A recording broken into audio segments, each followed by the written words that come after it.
Ahora sí podemos comenzar. Ahora sí. Pero quisiera comenzar expresándole a Sociedad Civil Catalana, en nombre de los expresidentes que nos acompañan en lo personal, nuestro agradecimiento por esta invitación. Les decíamos en el intertulio previo que el tema que nos ocupa en esta tarde es compartido activamente por el foro no gubernamental que integran 37 expresidentes de España y de América Latina y que tengo el honor de coordinar como secretario general. Nos ocupamos de ordinario en idea de trabajar en aquellos países en donde la democracia ha fallado, se han perdido sus estándares fundamentales, en aquellos otros en donde avanzando el proceso democrático de manera regular encuentran obstáculos, tienen fallas, y asumimos también una postura crítica, constructiva, con relación a aquellas democracias que en el ámbito geográfico que nos ocupa consideramos fundamentalmente estabilizadas. Por cierto, no quería pasar por alto que en nuestra avenida hacia Barcelona tuvimos los tres muy presentes en la memoria a una muy querida amiga que falleció tempranamente.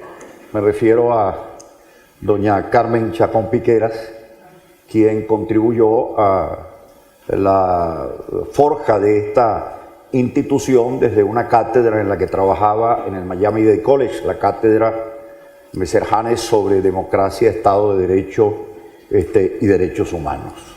Así que luego de esto y para iniciar el conversatorio, quisiera dar por sabido lo que todos conocemos. En primer lugar, que en el momento en que se produce la caída del muro de Berlín, de manera inmediata hay una suerte de prédica acerca de las nuevas democracias que se pensaba podrían instalarse sin dificultades en Europa Oriental. No obstante, ellos encuentran algunas frustraciones en el camino. En el mundo occidental en general hay una suerte de convicción acerca de la victoria que luego de la caída del muro de Berlín tiene el modelo de la democracia liberal, en oposición a su caricatura o desfiguración, la llamada democracia popular. Pero algunos estudios dentro de la región, fundamentalmente elaborados por el Programa de las Naciones Unidas para el Desarrollo, dan cuenta de que, sobre todo en Hispanoamérica, hay una suerte de desencanto con la democracia. Hay un autor joven, bastante reciente, David Van Rijbroek, que intentaba resumir esto que ocurría con una frase. Dice: con la democracia ocurre algo curioso. Todo el mundo la desea, pero no hay nadie que crea en ella. Así que mi primera pregunta para los expresidentes, en modo tal de abrir juego y para que ellos tengan la oportunidad de hacer sus primeras intervenciones, es fundamentalmente esta. ¿Existe ciertamente desencanto con la democracia? ¿Es un desencanto con la política, pero no con la democracia? ¿Es un problema en donde ciertamente se trata de reclamos indignados por la calidad de la democracia? ¿O no tiene nada que ver esto con la democracia, sino con la ineficacia o la confrontación entre las sociedades civiles y los políticos, entre el pueblo y los políticos y el pueblo? Yo presento en primer lugar a doña Laura Chinchilla, que me acompaña a la izquierda. Doña Laura es, por cierto, fue vicepresidenta y presidenta de Costa Rica entre los años 2010 y 2014, fue ministra de Justicia, es licenciada en Ciencias Políticas por la Universidad de Costa Rica, con una maestría en Políticas Públicas por la Universidad de Michigan. Actualmente es vicepresidenta del Club de Madrid. Así que, doña Laura, tiene la palabra. Muchas gracias, Asdrúbal. Muy buenas tardes. Es un gusto para nosotros poder tener esta oportunidad de compartir reflexiones, obviamente inspiradas en lo que ha sido nuestra práctica política y también con una orientación de poder tener incidencia. Yo creo que lo que más nos está preocupando a muchos es cómo poder tener incidencia en positivo frente a los retos de las democracias, que en este momento, como bien ha sido presentado por varios estudios, esos retos que nos están presentando las democracias se han vuelto retos de alcance global. Hay quienes nos están diciendo que lo que tenemos al frente es una recesión democrática ya continuada, es decir, que varios años consecutivos, si identificamos una serie de indicadores que hacen a la democracia, en su sentido más tradicional del término, la democracia liberal, lo que estamos viendo es un deterioro de las mismas a nivel global. De hecho, América Latina, que también sufre parte de estos problemas de deterioro democrático, no necesariamente es la región que tiende a retroceder de manera más acelerada. Hay algunas regiones que preocupan, como es algunas de las naciones aquí en Europa del Este. Pero ciertamente tenemos en América Latina los casos de las Venezuela, las Nicaragua, las Bolivias, tenemos aquí en Europa los casos de las Polonias, las Rumanías, el caso de Turquía, tenemos el caso de Filipinas, en Asia. Es decir, situaciones que verdaderamente nos están generando reflexiones. Y si bien tenemos democracias que siguen manteniendo en principio los elementos esenciales de las mismas, los valores más importantes, las vemos en este momento siendo conducidas por líderes que de alguna manera están contribuyendo a cuestionar las instituciones más importantes de esas democracias, como es el tema de la prensa libre e independiente en el caso de los Estados Unidos, como el caso de los jueces independientes en algunas otras naciones, de manera que vemos por todo lado serias preocupaciones. En el caso por lo menos de América Latina, estamos debatiéndonos de si esa advertencia que citaba Asdrúbal, que fue advertida, digamos, por el Programa de Naciones Unidas para el Desarrollo hace ya más o menos unos 15 años, en donde se decía, estamos viendo un descontento en democracia y si no hacemos algo, esto va a terminar en un descontento con la democracia misma. Y me parece que es importante hacer esta diferencia porque yo sigo creyendo que muchas veces tendemos a confundir ese descontento de la gente en democracia con el descontento con la democracia.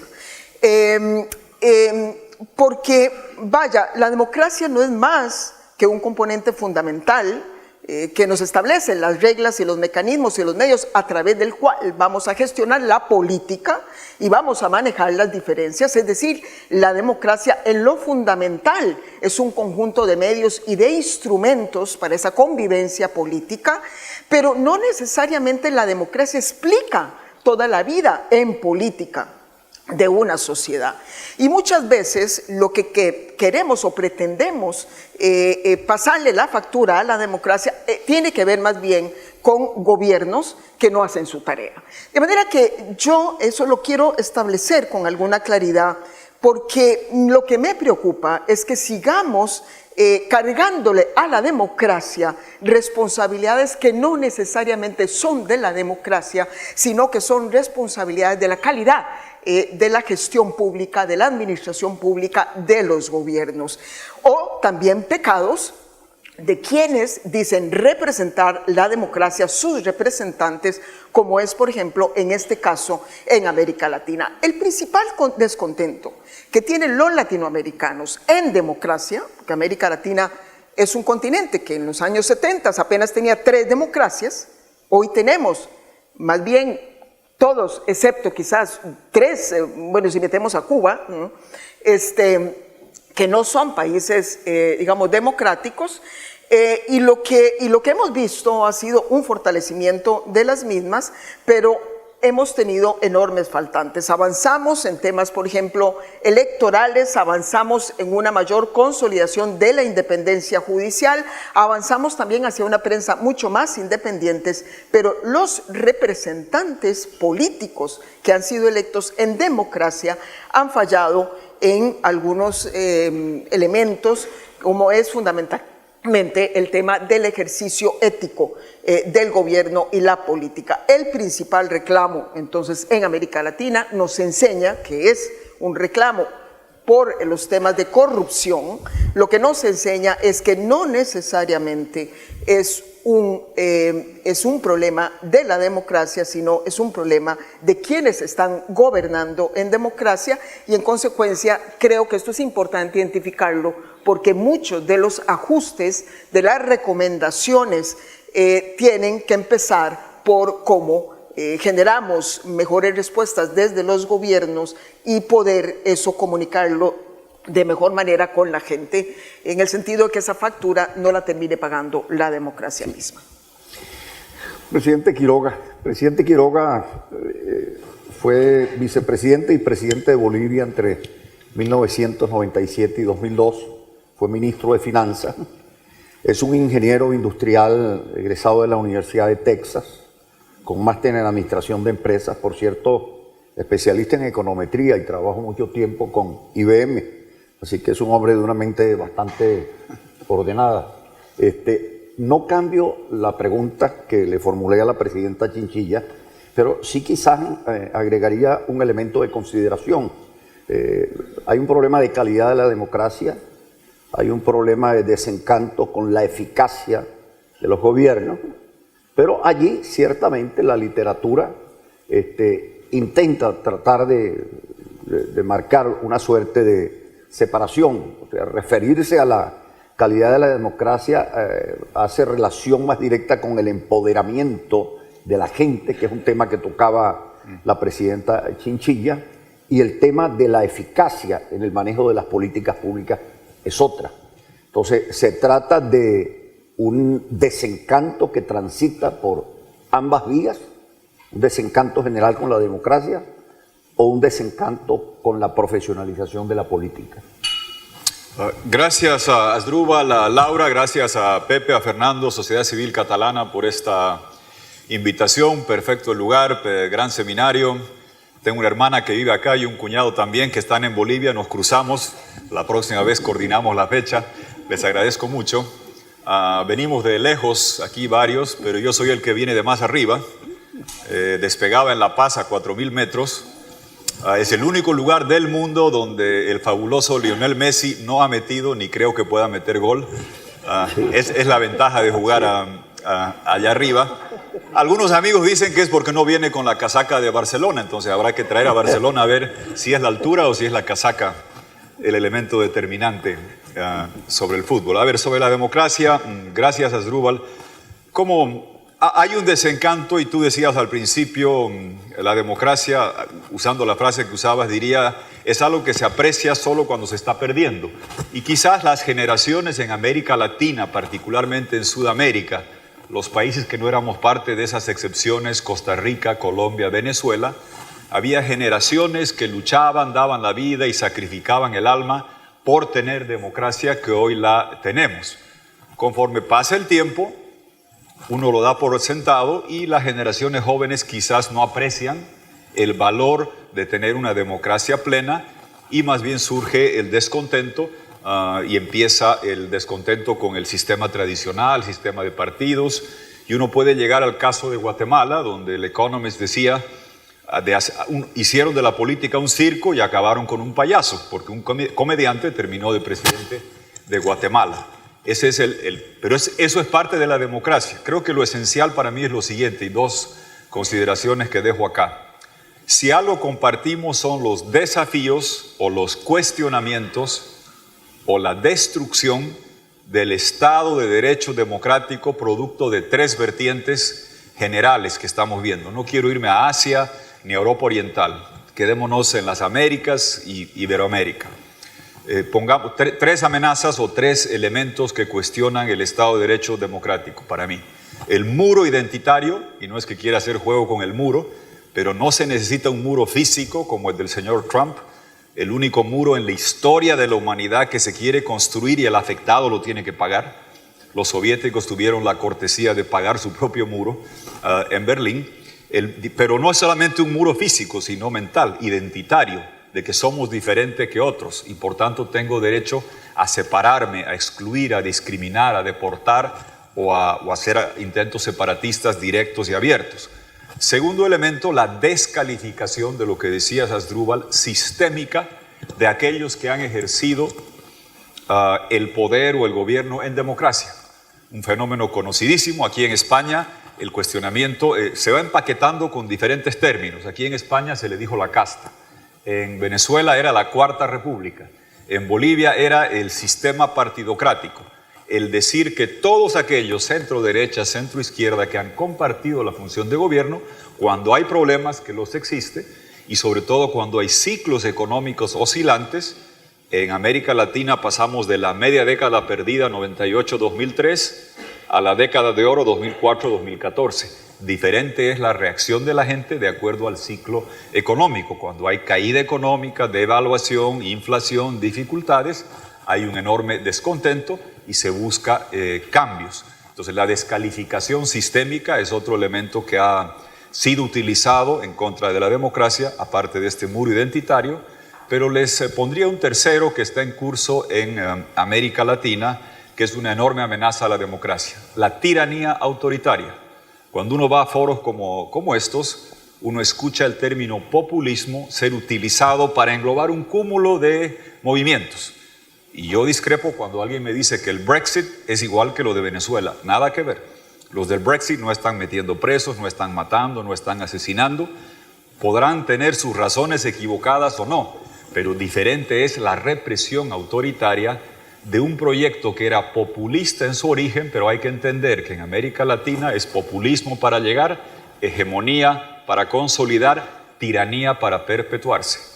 Y estamos en meses decisivos donde es posible que se encumbren regímenes autoritarios, totalitarios, al amparo de la dictadura nonagenaria gerontocrática de Cuba, tanto en Venezuela como en Nicaragua, donde hay regímenes abiertamente autoritarios que en el caso de Venezuela están destrozando la economía, pulverizando a la gente. En Nicaragua una cantidad de muertos impresionante, 300 y pico según dicen, 267 dice la CIDH, ni siquiera se tiene buena contabilidad para encumbrar un régimen autoritario y permanecer en el poder. Eso sería muy complicado porque en América Latina, que con la excepción de Cuba teníamos democracia, ese retroceso en los meses que se avecinan va a traer contagio y consecuencias en mi país y Dios sabe en cuántos otros más adelante, y por eso estamos en semanas o meses decisivos.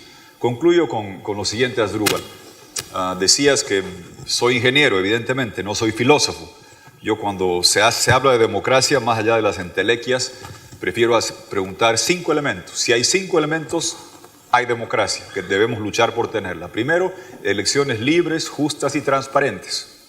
En Venezuela no se las tiene. Segundo, instituciones independientes que garanticen que todos estemos sujetos a la ley y al Estado de Derecho y no al capricho de un movimiento, una persona o un partido político. Elecciones, instituciones independientes. Tercero, prensa libre. La presidenta de Brasil solía decir, prefiero el ruido de la prensa libre al silencio de la dictadura, haciendo mostrando la conexión entre prensa libre y democracia. No sé si lo sigue diciendo doña Dilma Rousseff, pero lo había dicho. Elecciones, instituciones, prensa libre, ser oposición sin ser criminalizado. Poder pensar diferente sin que eso se convierta en materia justiciable. En Venezuela, en Nicaragua, en Bolivia, es materia de persecución el pensar diferente. Y quinto y último, en sistemas presidenciales no parlamentarios, el que los presidentes o gobernantes hagan maletas en la fecha establecida y no modifiquen la fecha de expiración como elástico, como ha sucedido en Venezuela, en Nicaragua y como está en curso en Bolivia. Esos son elementos centrales que hay que tener, y si uno los tiene, puede ser que en un resultado electoral uno elija un gobierno que no dé resultados, que termine con corrupción, que no dé satisfacción. Pero la democracia es el derecho a equivocarse eligiendo y tener el derecho a cambiar de rumbo después. Cuando la democracia está sometida a una tiranía autoritaria, ese derecho es el que se pierde, y eso es lo que debemos preservar, más allá de los desencantos coyunturales de nuestras poblaciones en la región. Preservar esos 5 elementos de la democracia y un Estado de Derecho pleno me parece fundamental para cualquier país, Venezuela, Bolivia, Nicaragua y España también. El planteamiento que hace nuestro querido Tuto me obliga a hacer el papel de abogado del diablo. Él acaba de enunciar los elementos fundamentales de la experiencia democrática, que obviamente no es necesario ponerlos de lado, y constata lo que empíricamente está allí, a la vista de todos, que es también la emergencia de populismos autoritarios. Esto lo tuvo presente, por cierto, un grupo de presidentes en ejercicio de América que decidieron adoptar en el año 2001 la Carta Democrática Interamericana y se encontraban frente a un problema que visualizaban de manera muy clara. Por una parte, Iberoamérica superaba el tiempo de las dictaduras militares y había ingresado a gobiernos democráticos porque habían sido el producto de la manifestación del voto en elecciones universales, libres y competitivas. Pero advertían esto, dice, es que hay un nuevo fenómeno que está surgiendo. Ya el problema no es el de las elecciones.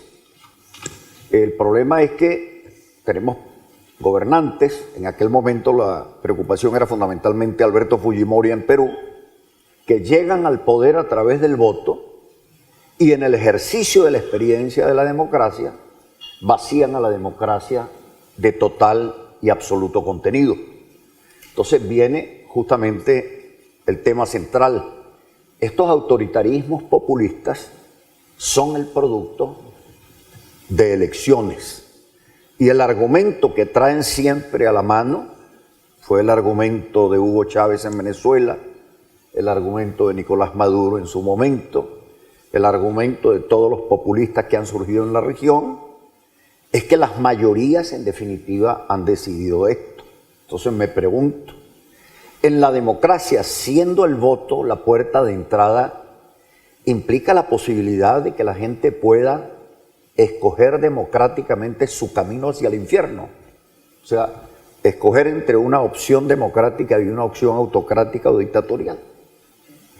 Doña Laura. Pero vamos a ver, implica que la gente pueda escoger el entrar, pero también que pueda salir de él. Claro. Y lo que de alguna manera nos está haciendo falta es ese cierre, ¿verdad?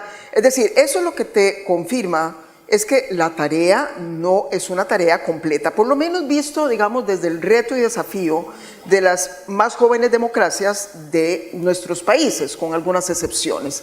¿Qué es lo que hemos garantizado en estos años? En estos años hemos garantizado la sucesión y la alternancia en el poder a través de procesos electorales.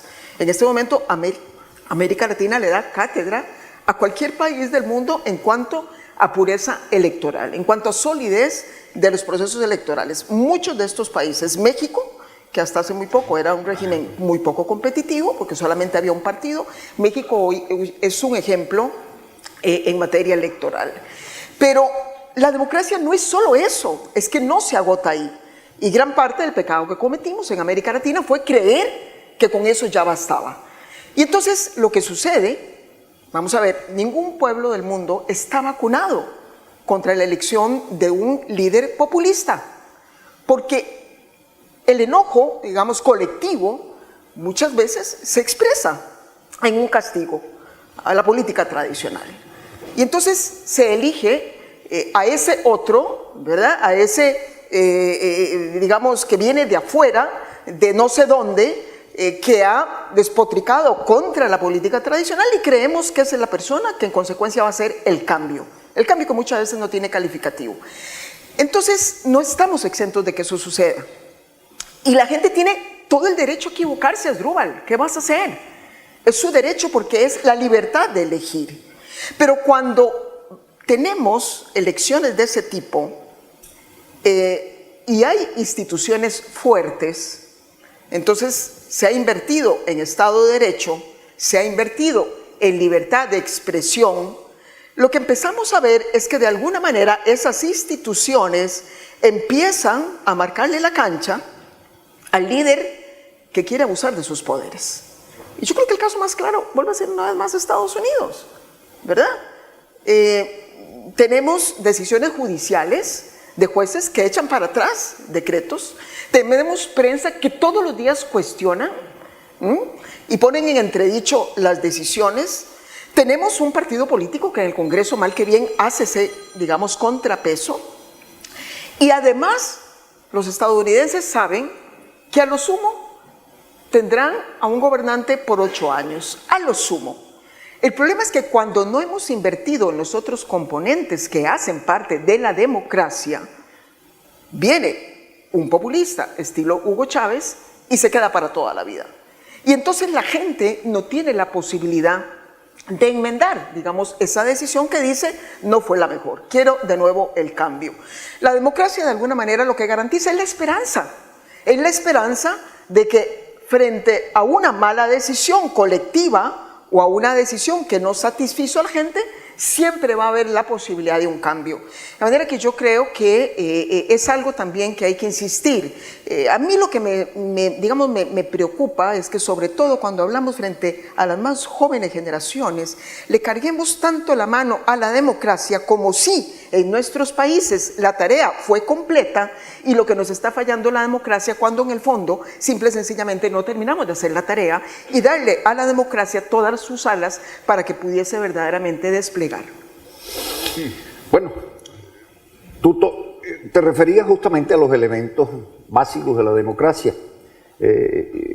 Tenemos este texto del año 2001, la Carta Democrática Interamericana, que ha generado una doctrina que desde el punto de vista nominal es quizás una de las más completas que se puedan conseguir en el hemisferio occidental. Diría todavía más que hay 600 y tantas enseñanzas de la jurisprudencia de la Corte Interamericana de Derechos Humanos que han validado esos estándares. Pero también hay una realidad, tenemos una enfermedad, ha emergido el populismo, yo lo he llamado el tráfico de las ilusiones, y el tráfico de las ilusiones surge porque algo falta o algo falla. Hay una segunda realidad, esto está ocurriendo coincidencialmente en plena apertura de la experiencia de la civilización digital. Cuando apenas comienza esta suerte de aldea global a funcionar, que por una parte diluye las fronteras de los estados y las hace líquidas, pero lo que es más grave, diluye también a las sociedades, porque las sociedades comienzan a sufrir de narcisismo digital.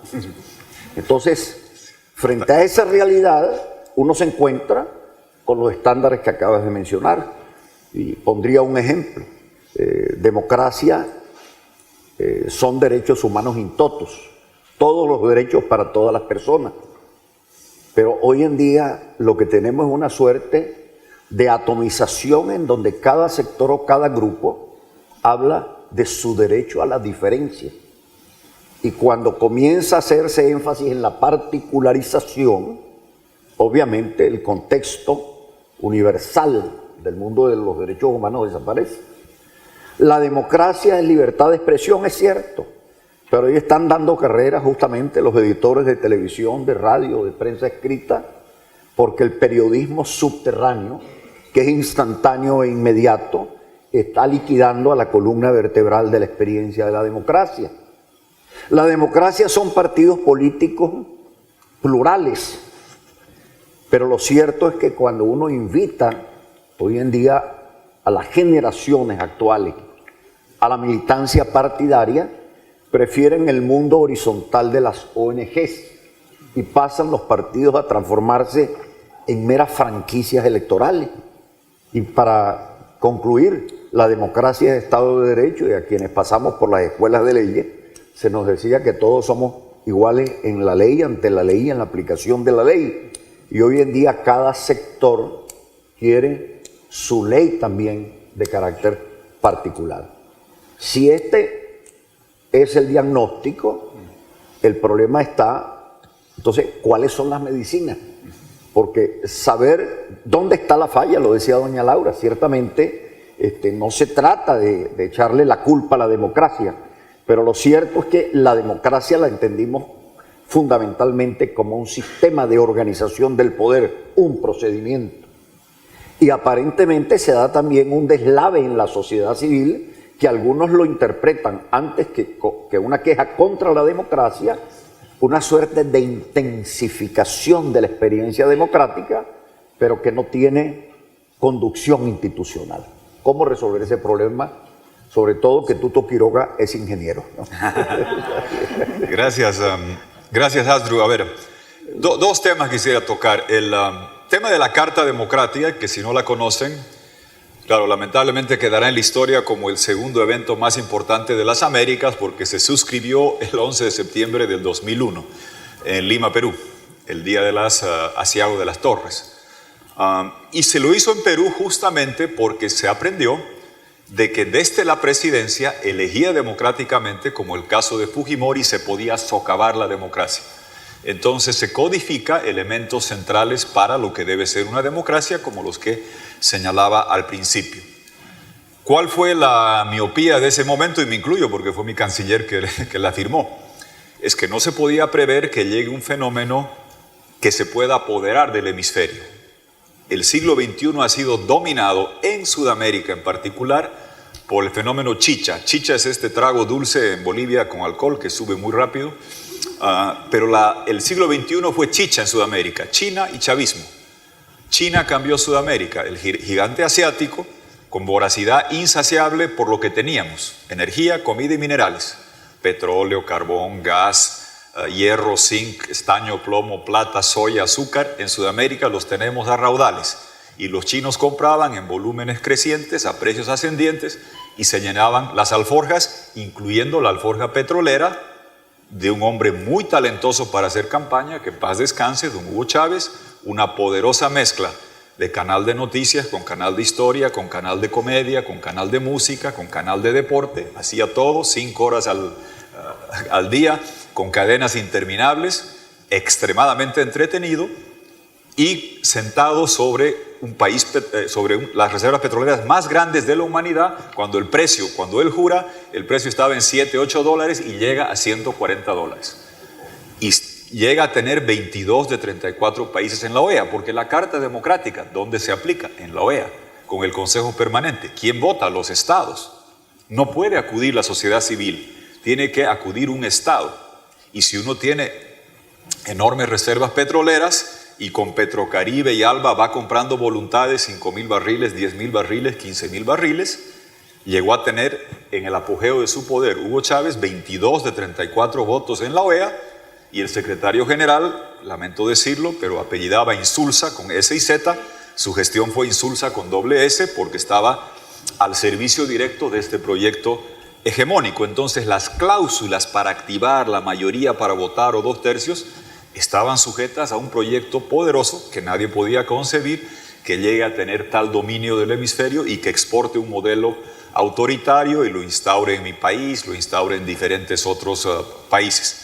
Hoy se está viendo las consecuencias. Lo de Venezuela es realmente Winston Churchill en reverso, ¿no? Churchill decía de sus avesados pilotos: nunca tan pocos han hecho tanto por tanta gente. Bueno, en Venezuela, nunca un régimen con tanto tiempo, tanto poder y tanto dinero ha destruido tanto y enriquecido a tan pocos en desmedro de su población. Realmente han pulverizado a Venezuela. Es debacle económica, con catástrofe humanitaria, con represión autoritaria, y en el país más rico de las Américas ha vuelto el sarampión, la difteria. El descalabro económico es gigantesco. ¿Cuánto cuesta aquí un litro de gasolina en España? ¿Ah? €1.20. Con eso en Venezuela me compro 540,000 litros. La gasolina es regalada, pero no hay comida, no hay medicina, no hay absolutamente nada al otro lado, y es un país que se ha destrozado. Por eso estos meses que se avecinan son críticos. La OEA actuó tarde, diferente era la gestión de Almagro que la anterior, pero así todo es difícil. ¿Y qué sucede con lo de Venezuela? Porque es el elemento fundamental. Si decimos aquí, sociedad civil catalana, prohibido en este salón que entren animales, y aparece un elefante que pasa, va a ser difícil decir que no entre el tigre, el león, el lobito o el conejito. ¿Me dejo entender? Si pasa la violación superior, que es lo que pasa en Venezuela, ¿dónde está la fuerza para después cuestionar lo que pasa en Nicaragua o en mi país Bolivia, donde se está usando instrumentos interamericanos para pretender que ser tirano a perpetuidad es un derecho humano para poder candidatear para siempre? Cuando la violación máxima pasa, es más difícil actuar ante las menores. Y eso obviamente aquí no tiene relación. Creo que aquí ustedes pueden comparar con los parámetros y cánones que rigen en la Unión Europea, que le dan una organicidad jurídica a los países que pertenecen. Y estoy seguro que muchos quisieran un pronunciamiento claro de la Unión Europea respecto a si admitirían o no actitudes separatistas que se puedan integrar después. Lo mismo quisiéramos nosotros en la OEA, pero como digo, finalmente son los estados que recurren a esto. Una moraleja que queda de esto para mí es que la carta de la OEA en realidad fue de la OGA, Organización de Jefes de Estado de las Américas, que son los únicos que pueden invocar. Hay que buscar mecanismos para que Defensoría del Pueblo, sociedad civil, parlamentarios puedan acudir para parar estos desastres a tiempo. Mi último comentario sobre el tema digital. Es verdad que vivimos en un mundo totalmente diferente. Mire, yo era ingeniero de sistemas, pero cuando yo era ingeniero de sistemas y vivía, mis hijas no me creen, Google era un locutor argentino gritando un gol en la radio. Amazon era un río en Brasil. YouTube era lo que uno leía que había en Londres, el metro ese subterráneo. Apple era el sello discográfico de los Beatles, con los discos de vinil, y mis hijas me dicen quiénes eran esos. El mundo cambió. Yo en universidad tenía casilla física, 6050 College Station, Texas, y uno la abría y las novias te mandaban las cartas, ¿no? 3 por semana, 2 por semana y después adiós. Bueno, no era por Facebook, no sé cómo hace uno hoy día por Facebook. Es un mundo diferente y ha cambiado para siempre. Si uno escoge un año, yo les digo a estos muchachos jóvenes universitarios que le ganaron la única elección que perdió Chávez el 2007 en el referéndum de la Constitución, les digo los iPhones, porque el 2007, si uno busca un año que sea el punto de inflexión tecnológico, es el 2007, que es cuando viene el iPhone, cuando Google se compra YouTube, cuando sale Twitter, cuando salen Facebook a las acciones, y hoy día el mundo es y va a ser diferente para siempre. Y yo creo que los partidos no se han adecuado a esta realidad. Que yo hace 20 años, si venía a Barcelona, para traer lo que tengo acá, requería 2 baúles. Una máquina de fax, 2 televisiones, 3 cámaras, no sé cuántas filmadoras, 80 libros. Imagínense lo que tenía que acarrear conmigo para tener todo lo que tengo acá, y ese mundo ya cambió. Y es totalmente diferente y va a seguir siendo diferente. La velocidad de procesamiento, la acumulación de información, el tejido de redes ha cambiado. En democracia yo diría lo siguiente para concluir sobre esta relación. Decías, hay narcisismo digital. Sí, creo que el principal adicto a las redes debe ser el presidente de Estados Unidos, y los periodistas están adictos al adicto, porque Dios mío, que lo que cada mañana tiene a todo el mundo entretenido. Ese es el mundo que se vive. Pero advierto lo siguiente, uno puede cuestionar y criticar, y lo entiendo, el tema de privacidad, de redes. Cuando uno va a Estados Unidos escucha esas cosas y a veces empieza a escuchar sugerencias de control de parte de demócratas pero probados, que uno dice, si esa idea se la dan a Maduro o se la dan a Ortega, Dios mío, que los harían felices. Porque, claro, el controlar las redes, que en Venezuela es el único mecanismo para comunicarse. Tú sabes, un venezolano que hace un concejal, un opositor, anda con un palito y 3 cámaras. Y cuando está yendo a cualquier lugar, la prenden. Facebook Live, Periscope, Twitter, Instagram. Prenden las 3 a cada rato. Es la única forma de comunicarse ante un régimen autoritario que controla todos los medios. Hay que encontrar el justo balance, y yo creo que las redes, como instrumento de aglutinación, de protesta, de movilización, se ha encontrado cómo funcionan bien. Como mecanismo orgánico para trabajar, todavía no. Para gobernar, recién estamos empezando a escudriñar la superficie, pero es evidente que están aquí, que se van a quedar, que han transformado la forma de vivir. Y concluyo con un ejemplo del valor democrático y los tiranos ignorantes. Presidí la primera misión de observación electoral en Túnez, cuando se cae Ben Ali. Cuando es en Sidi Bouzid, Bouazizi se prende fuego. Importante lo siguiente, la gente se olvida el valor de la democracia. Ver a gente votando, llorando, a uno le recuerda lo que es haber votado por primera vez, y lo hemos dejado de apreciar. Y la gente pero votaba con una fuerza, como clavando el ataúd de Ben Ali, que ya había salido de Túnez. Es algo que nunca hay que olvidar ni nunca dejar de valorar. Y ahí me contaban que las redes, ¿en qué sirven? siempre ha habido protestas, siempre ha habido organización en contra o por una causa democrática. Las redes te ayudan a que la velocidad de que de 10 personas pases a 100, a 1000, a 100.000, a 1.000.000, se comprima radicalmente, como se la vio en el caso de Túnez. Y menos mal, la ignorancia del dictador, cuando los militares le dicen a Ben Ali, ¿cómo sale tanta gente? Las redes, el Facebook, bajen el Facebook. Bajan, la nieta se queja y Ben Ali dice, Facebook, esa es la red, es lo que usas para jugar con las amigas. Suban el Facebook, suben el Facebook, sube la libertad, sube la democracia y se cae Ben Ali. Tiene su uso, hay que saber cómo movilizarlas en pos de la democracia. Hay que saber cómo utilizarla, ¿no? Y creo que allí, doña Laura, está el tema central. Volvamos hacia América Latina, que yo prefiero llamarla Hispanoamérica. Algún autor británico en el año 2000 habló de la postdemocracia y tenía como objeto de su análisis fundamentalmente la experiencia del presidente Berlusconi en Italia. Decía, tiene todos los medios y mantiene una relación de inmediatez con la gente sin necesidad de que le interrumpa el paso la organización institucional. Revisando yo la prensa, encuentro que en el año 95, 5 años antes de que la escuela británica escribiese sobre esto, un asesor de Hugo Chávez, un argentino, le hablaba de la postdemocracia, la relación líder-pueblo, Fuerzas Armadas. El resto no existe. En este vacío que ha generado el mundo digital, hay una probable resurrección del viejo cesarismo democrático que conoció América Latina a lo largo de su historia. Y me pregunto, ¿cómo logra conciliarse el renacimiento de ese cacique latinoamericano, padre bueno y fuerte, populista, con lo otro que reclama la sociedad digital, que es el empoderamiento? Y aun cuando esto implique hacer más compleja la pregunta, ¿cómo resolvemos también el problema del empoderamiento digital? Porque no hay cosa más antidemocrática que esto. ¿En qué sentido? Esta es la otra versión. Cada persona que tiene un aparato digital y usa WhatsApp o usa el Twitter, cuando recibe una opinión que no le gusta, ¿qué hace? Bloquea. No hay diálogo.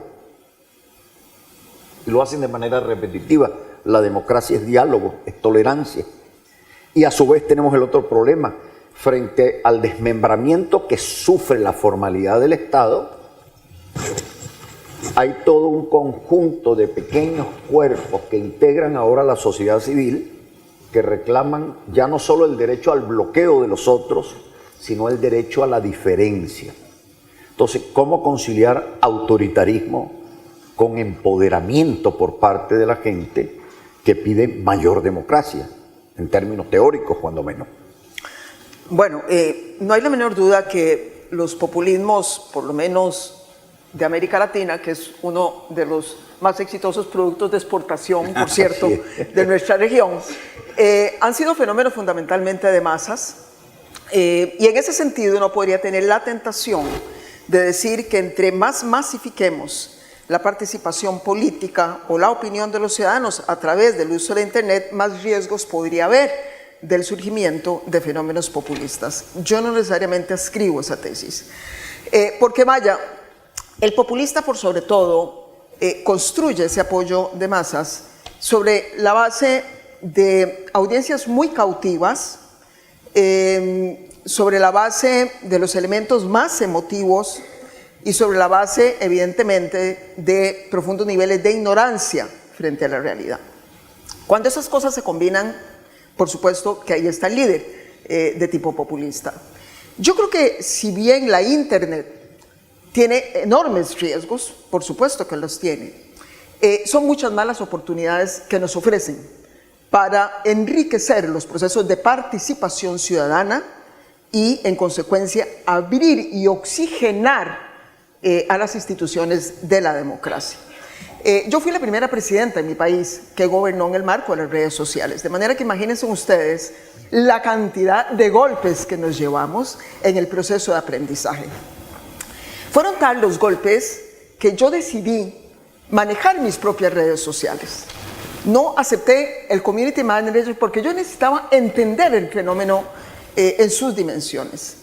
Y si algo fui descubriendo, claro que Costa Rica se prestaba porque es una sociedad mucho más pequeña. Al final uno más o menos sabe quién es quién. El anonimato no es tan fácil aún en las redes sociales. Y lo que uno va aprendiendo es que no hay la menor duda de que hay una masa crítica que es la que verdaderamente está prestando atención al debate público y que si esa masa crítica logramos potenciarla, se convierten en grandes orientadores de ese debate público. Pero ya esa orientación no va a depender solamente de unos pocos iluminados, porque vamos a ser muy francos también, la prensa tradicional se arrogaba muchas veces definir la opinión pública cuando en muchas de nuestras naciones ni siquiera existía un ambiente, digamos, competitivo desde el punto de vista de la prensa. Había una gran concentración de la propiedad de los medios de comunicación y entonces esos medios de comunicación se arrogaban establecer la verdad, si es que los fake news no son de ahora, ¿verdad? Entonces, a mí me parece que, y un poco aquí quiero hacer un breve paréntesis porque es un elemento que me parece importante, cuando hablamos de esos faltantes de la democracia, ¿verdad? Perdemos de vista el concepto que para mí es más importante, que es el de ciudadanía, el pilar sobre el cual pivota la calidad de una democracia. Y muchas veces nos olvidamos y creemos que mejorar la democracia es hacer la reforma a la Constitución o hacer una nueva ley o inventarse una nueva institución para atender las preocupaciones y las demandas ciudadanas, cuando en el fondo de lo que se trata es de invertir en ciudadanía, en calidad de ciudadanía. Ciudadanos que tengan verdadera oportunidad de acceder a los beneficios, al igual que todos los otros en una sociedad. Ciudadanos con capacidad educativa, de formación, con raciocinio, de discriminar la información. Todo el proceso de alfabetización digital es una de las cosas que debe estar en la prioridad para mejorar la calidad de ciudadanía y para mejorar también el funcionamiento de nuestras democracias. No es controlando la internet, no es tratando de poner censura a los contenidos, es todo lo contrario, es garantizando el acceso a la internet libre, abierta, sin cortapisas, pero invirtiendo en una calidad de ciudadanía que sea capaz de discriminar entre la información que está leyendo. Yo creo que ahí tenemos más bien una oportunidad, me parece, pero por supuesto también requiere que tengamos líderes suficientemente tolerantes como para aprender a leer a la ciudadanía desde el punto de vista de las redes sociales. Sin esa ciudadanía activa que estamos viendo en muchos países, no habrían podido sustituirse gobiernos como el de Armenia recientemente, no habrían podido caer corruptos en América Latina, como ocurrió el año pasado con varios presidentes, no habríamos podido hoy por lo menos conocer que la gente de Nicaragua no estaba contenta con su presidente, que reportaba favores de opinión pública hasta 80%, ¿verdad? Cuando la gente se tira a la calle y logra socializar a través de las redes sociales, valga la redundancia, una serie de sentimientos, digamos, de frustración, esa es una oportunidad. Pero, por supuesto, hay que concatenarla con muchas otras cosas que hemos dejado de hacer. Hay que invertir en ciudadanía. Cierro con esto. Algo de lo más esperanzador que uno puede constatar es que cada vez que ha habido una de estas elecciones controversiales en algunos de los países que han ido al referéndum, el Brexit en Gran Bretaña, el plan de paz en Colombia y algunas otras elecciones, cuando se estudia quiénes estaban de un lado y quiénes de otro, generalmente lo que hace la diferencia entre los sectores más reflexivos, más cosmopolitas, más tolerantes, está la gente que ha tenido acceso a la educación. Ahí hay una clave que en América Latina todavía tenemos que terminar de descifrar cuando vemos que nuestro principal activo, que es la gente joven, sigue estando mayoritariamente excluida de una educación de calidad. Tenemos que ir concluyendo porque el tiempo se nos agota, pero quisiera, a la luz de lo que ha comentado la presidenta Chinchilla, volver de nuevo con el ingeniero. Es útil el andamiaje digital, pero es útil con un riesgo. Transforma la democracia en una democracia de usa y tire, una democracia que responde a estados de ánimo coyunturales, a una democracia self-service. ¿Qué mecanismo podría entonces, en cierta forma, contener esto? Porque también hay un riesgo. Las redes han doblegado al periodismo tradicional, que ejercía una suerte de monopolio sobre las verdades, pero lo cierto es que en este momento también cabe la pregunta: ¿cómo refundamos a los estados democráticos y cómo refundamos a la comunidad internacional para que sean instrumentos de servicio a la verdad? Entre otras cosas, porque también en la multiplicación exponencial de las redes llegamos a la nada. A ver, es una realidad que ha cambiado el mundo y estamos viendo cómo se está instaurando. Es verdad que las redes tienden a ponernos como que en condominios separados. Este es un grupo de condominios donde vivimos los que estamos de un lado y allá los del otro, y uno termina hablando medio en eco. Y claro, hay de todo. Hay los que persiguen, lo que dices tú. Yo colecciono como... Hace exactamente un año, este lunes, ¿no? Laura, nos declararon personas no gratas a Laura, a Pastrana, a Miguel Ángel Rodríguez en Venezuela. Fuimos a apoyar a la oposición, nos declararon persona no grata, en teoría no podemos volver. En caso mío, por segunda vez, la base de datos no es tan científica. Y en Venezuela, sin las redes, no habría forma de saber lo que dice Laura. Creo que son instrumentos que están permitiendo que regímenes autoritarios con la receta clásica de, con dinero venezolano, Ortega, comprarse todos los canales de televisión, uno para el hijo, el otro para el sobrino y para la otra hija, pensaba que tenía todo absolutamente amarrado. En mi país, capitales venezolanos se han comprado algunos periódicos, radios y televisión, pero el mundo de las redes permite... Alguno puede decir, permite diseminar fake news, pero también permite diseminar real news cuando los medios están copados y tomados por gobiernos y regímenes autoritarios. Creo que es algo que, ¿cómo va a terminar funcionando?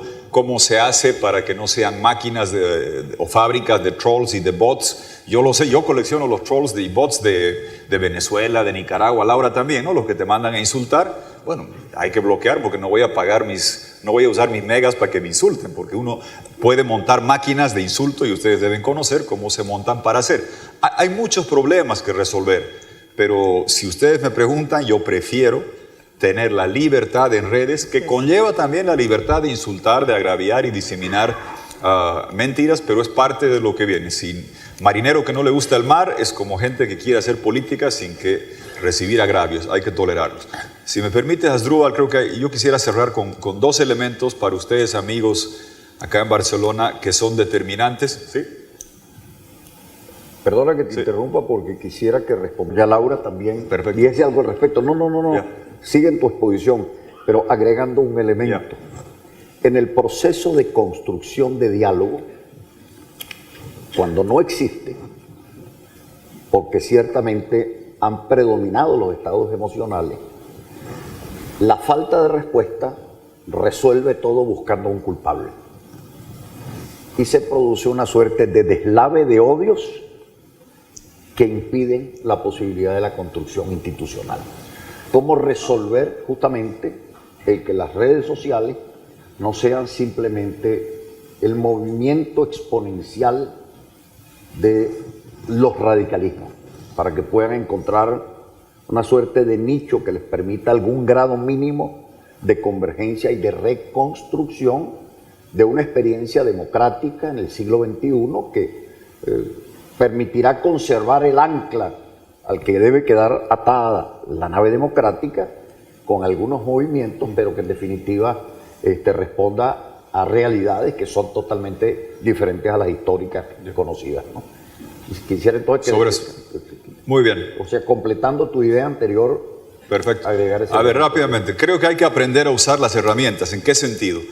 Es muy fácil la construcción de lo que dije al principio, muros identitarios en base a 4 consignas muy fácil que se manejan, donde el victimario se victimiza y termina imponiendo la discusión a la sociedad.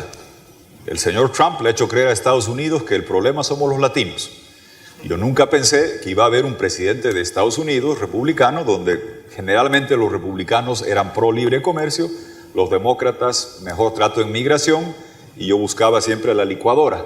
Pues resulta que conseguimos la licuadora en negativo. El señor Trump no quiere ni los productos ni nuestra gente. Quiere deportar, quiere cerrar el comercio, imponiendo consignas diciendo este es el culpable. O decir en Barcelona, en Cataluña, el culpable es España. O en Venezuela decir el culpable es el imperio o el neoliberalismo. Es muy fácil manejar eso con consignas.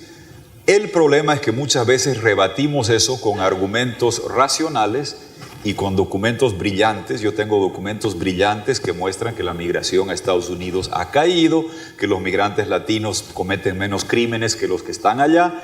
Todo lindo en PDFs de 25 páginas que nadie lee. Lo que hay que aprender es a transmitir. Si uno hace un documento, lo ven 10 personas. Si uno hace un video con VideoScribe y demás, lo ven más personas. A aprender a refutar posiciones racionales y sensatas a través de conductos más ágiles, más dinámicos, más emocionales. Porque si los que imponen consignas, eres un imperialista, derechista, neoliberal, yo quiero ser independiente porque el otro tiene la culpa, lo hacen con consignas fáciles, emotivas, de videos cortos, y tú respondes con position papers de 120 páginas, estás muerto. Hay que aprender a usar los mismos elementos para que argumentos sensatos y racionales también tengan un manejo adecuado. Y, por ejemplo, en Venezuela, ya el discursito de que el fulano es un imperialista, neoliberal, ultraderechista, y los insultos y consignas se acabaron. La gente quiere democracia y libertad. Y está claro de que es así, la gente lo entiende, y hay que tener esa capacidad de también motorizar y movilizar consignas emocionales que lleguen a la gente en pos de la defensa de un Estado de Derecho democrático con argumentos sensatos, pero que lleguen de forma ágil a la gente en los medios de comunicación que hoy tenemos. El cierre, doña Laura, a la luz de lo que... Me lo dejaste difícil el cierre, pero bueno. Bueno, no, yo creo que para concluir, estamos viviendo momentos que nos angustian a quienes hemos sido fieles al ideario democrático. Sin embargo, yo tiendo a creer que tenemos una gran cantidad de oportunidades. En primer término, las oportunidades de las experiencias fallidas nos recuerdan que la democracia es mucho más que el ejercicio del voto y que tiene un fuerte componente del ejercicio de una ciudadanía suficientemente responsable como para asumir papeles tan protagónicos como muchos ciudadanos a través de las redes sociales están demandando. Y que parte de esos componentes en donde no debemos conceder nunca en el debate público es precisamente en el respeto de las reglas que hacen parte de la democracia. Cualquier diferencia tiene que respetar los preceptos constitucionales, el Estado de Derecho, el respeto a las minorías, pero también hacer valer la voluntad de las mayorías. Y me parece que eso está clarísimo.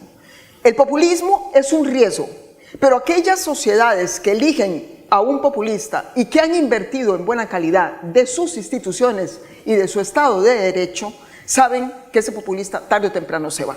Algunas secuelas dejará, pero se irá. Mientras que la experiencia que nos dejan aquellas sociedades que hicieron el trabajo a medias, nos dicen es que el populista se queda y difícilmente luego lo desplazamos.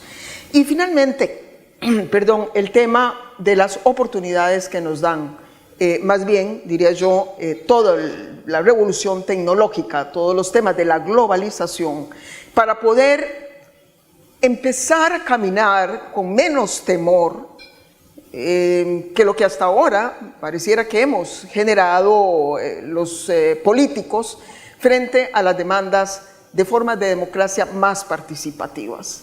Sin lugar a dudas, la democracia representativa se nos está quedando corta, la gente quiere tener más protagonismo, ese protagonismo implica más responsabilidades de parte de los ciudadanos, pero implica también por sobre todo, y aquí me devuelvo un poco al inicio de mi intervención, significa entender que la forma de hacer gobierno, la forma de diseñar políticas públicas tiene necesariamente que cambiar. Tenemos que diseñar políticas públicas a través de la incorporación de las tecnologías digitales que permitan a la gente, una vez que ha votado, poder tener escrutinio sobre el cumplimiento de las políticas públicas de aquel al que elegí, poder tener escrutinio sobre la ejecución de los presupuestos para ver si efectivamente está siendo consecuente con lo que ofreció, poder tener la garantía de transparencia en los procesos de contratación administrativa para que sea menos Odebrecht y más recursos bien invertidos, y todo eso que de alguna manera nos ha faltado y que hace parte del reclamo de los ciudadanos a la democracia, ahora lo podemos hacer gracias precisamente a las tecnologías digitales. Así que se vuelven en una gran oportunidad para hacer mejor gobierno, para poder incorporar más a la ciudadanía en un ejercicio más activo y a través de estas modalidades poder garantizar una mayor legitimidad de la democracia, que en última instancia es a lo que todos debemos aspirar. Bueno, muchas gracias a la presidenta Chinchilla, muchas gracias presidente Quiroga, y a ustedes muchas gracias por haber tenido la paciencia en escucharnos.